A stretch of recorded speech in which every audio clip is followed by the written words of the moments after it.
In life, there is a saying, the truth is stranger than fiction.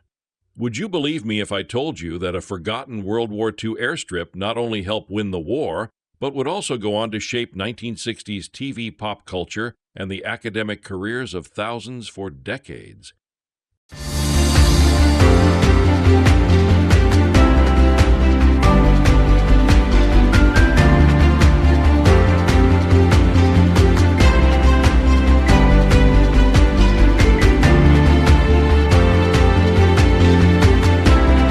The History Chaser, and today we will chase down that story. On December 7th, 1941, the Sunday peace was shattered by the surprise attack on Pearl Harbor by Japan, forcing the United States into World War II.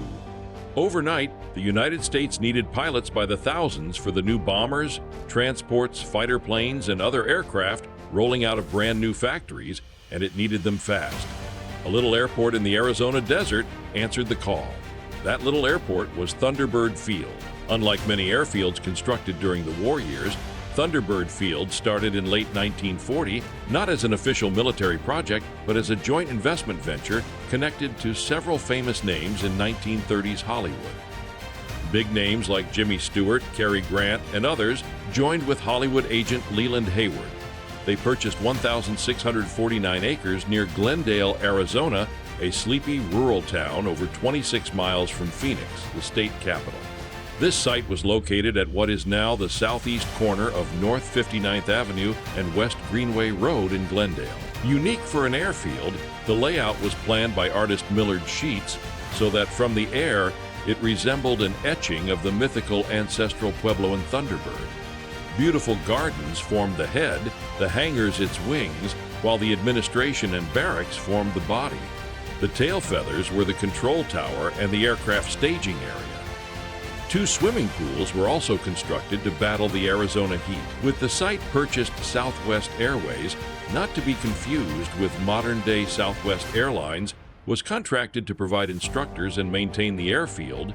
Shortly thereafter, Leyland signed a training contract with General Hap Arnold of the U.S. Army Air Corps, and the first class of 59 cadets started training in March 1941.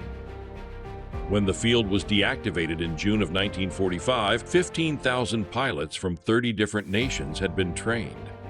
So many students went through the program that another airfield, Thunderbird Field No. 2, was constructed 17 miles away in Scottsdale, Arizona. This still survives today as the Scottsdale Airport, though very little, if anything, remains of its wartime configuration.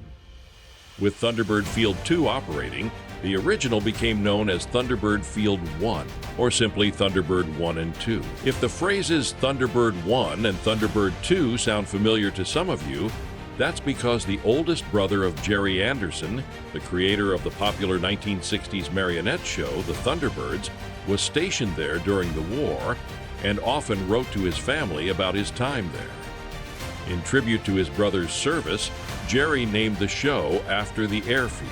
The show ran from 1965 to 1967 and can still be found entertaining people on streaming services. In 1942, Thunderbird Field became the primary set for the movie Thunderbirds.